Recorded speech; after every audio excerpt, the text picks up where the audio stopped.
En el día a día del trabajo seguro ha surgido esta duda. ¿Esto que está pasando es un conflicto? ¿Uno difícil? Sí, pero un conflicto al fin y al cabo.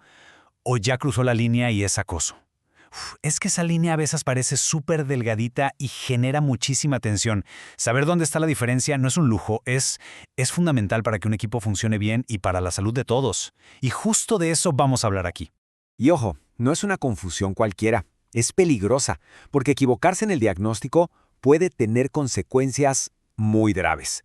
Puede provocar un desgaste emocional brutal en las personas, puede romper equipos enteros y además hace que se activen protocolos que no vienen al caso, dejando a la gente sin una solución real. Y para que nos demos una idea de qué tan grande es este problema, chequen este dato de la consultora CMB Mediala. Un 80% de las veces que se activa un protocolo de acoso laboral, en realidad no es acoso, son conflictos que se manejaron mal o límites que nunca se pusieron sobre la mesa. Esta nos grita que necesitamos urgentemente tener más claridad. Entonces, para ponerle orden a esto vamos a ir paso a paso. Primero vamos a entender bien de dónde viene la confusión, luego les voy a dar las 3 claves para diferenciar una cosa de la otra, veremos también señales y casos de la vida real, qué hacer en cada situación y al final, por qué prevenir es la mejor forma de proteger. Bueno, empecemos por el principio. ¿Por qué es pero tan fácil confundir un conflicto con acoso? La respuesta casi siempre está en las dinámicas de todos los días, en las cosas que normalizamos en el trabajo. Miren, esta confusión casi siempre viene de 3 cosas. La primera, la falta de límites claros, o sea, no saber decir, oye, hasta aquí. La segunda, que todo es muy subjetivo. Lo que para una persona es un comentario súper directo y sin mala onda, para otra es una agresión total. Y la tercera, que es muy común, es que simplemente no tenemos las herramientas para manejar un desacuerdo de forma sana. Y fíjense en este dato, que es súper revelador. El 90% de los conflictos en el trabajo se podrían evitar con herramientas básicas de comunicación. O sea, el problema no es que estemos en desacuerdo. Eso es normal. El problema es que no sabemos cómo manejarlo antes de que todo explote. Ok, ahora sí, vamos al meollo del asunto. Si la intensidad o lo mal que se siente uno no es suficiente para diferenciar, entonces ¿qué es? Pues hay 3 claves. 3 filtros que lo cambian todo y nos ayudan a tener un diagnóstico mucho más preciso. Primero, a ver, ¿qué es un conflicto laboral? Pensemos en una discrepancia, una tensión.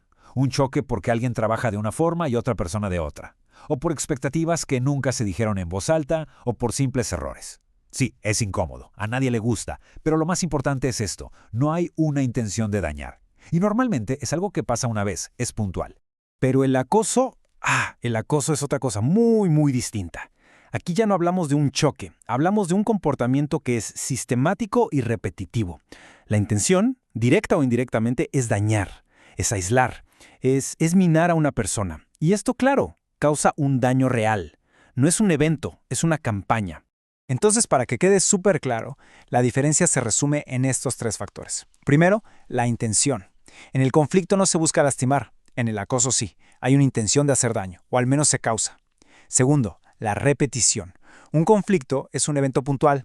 Puede que dure un poco, pero tiene un fin. El acoso es sistemático, pasa una y otra vez. Y tercero, el poder. En un conflicto, las 2 partes más o menos tienen el mismo poder para defenderse. En el acoso, no. Hay un desequilibrio de poder muy claro. Hay una frase que lo resume todo de una forma muy potente. En el conflicto se discute, en el acoso se sufre. Y es que es así. En un conflicto, aunque sea a gritos, se puede discutir, se argumenta, se busca una salida. En el acoso no, simplemente se padece. La persona es una víctima. Esa es la gran diferencia. Ok, ya tenemos la teoría. Ahora vamos a ver cómo se ve esto en la vida real, en el día a día. Vamos a revisar algunas señales muy concretas y un par de casos que nos van a ayudar a aterrizar todo esto. A ver, ¿cómo saber que probablemente no es acoso? Bueno, si la plática es difícil, pero las 2 partes pueden hablar y exponer su punto, eso es una buena señal. También si la tensión viene por estrés, por sobrecarga de trabajo y no por un ataque personal. O si el problema se arregla con una buena plática, con mediación, eso huele más a conflicto. Y al revés, las alertas rojas de que sí puede ser acoso se prenden cuando vemos conductas que se repiten y van dirigidas siempre a la misma persona. Cuando esa persona de repente empieza a aislarse, a no querer convivir. O cuando, claro, hay burlas, humillaciones, un desprecio constante. Esa combinación de daño que no para y el desequilibrio de poder es la señal definitiva. Miren, les cuento un caso real, claro, sin nombres. 2 técnicas se la pasaban discutiendo por las tareas, por los horarios. La cosa escaló y se activó un protocolo de acoso. Pero al investigar a fondo, ¿qué creen? Era un conflicto de comunicación de límites mal puestos. La solución fue una mediación y redefinir tareas. Y listo, tensión resuelta. Un claro ejemplo de un mal diagnóstico inicial. Ahora, el otro lado de la moneda. Un caso que sí era acoso. Y clarísimo.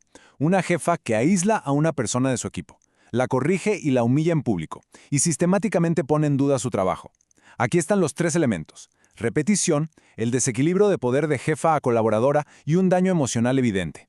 Ahí sí, la intervención correcta fue activar el protocolo, proteger a la víctima y tomar acciones con el equipo. Y para que esto no quede en el aire, algunas leyes, como la de Colombia, son súper específicas. Definen como acoso cosas como burlarse de la apariencia de alguien, descalificar sus opiniones en público para humillar, ponerle tareas que no tienen nada que ver con su puesto o negarle permisos sin razón. Estos ejemplos nos dan un marco mucho más concreto de qué buscar. Ok, ya sabemos diferenciarlo. Ahora, la pregunta del millón. ¿Qué hacemos? Porque la forma de actuar es completamente diferente si estamos frente a un conflicto o frente a un caso de acoso. Son 2 caminos distintos.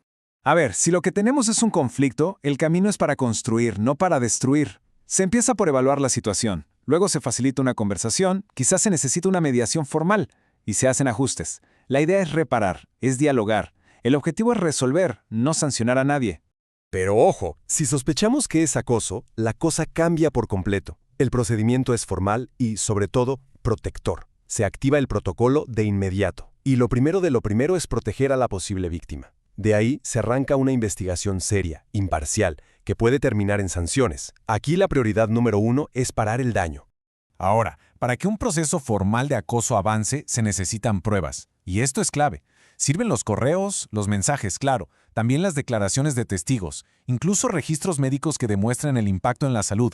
Algo súper útil es llevar un diario de incidentes, anotando fecha, hora y qué pasó.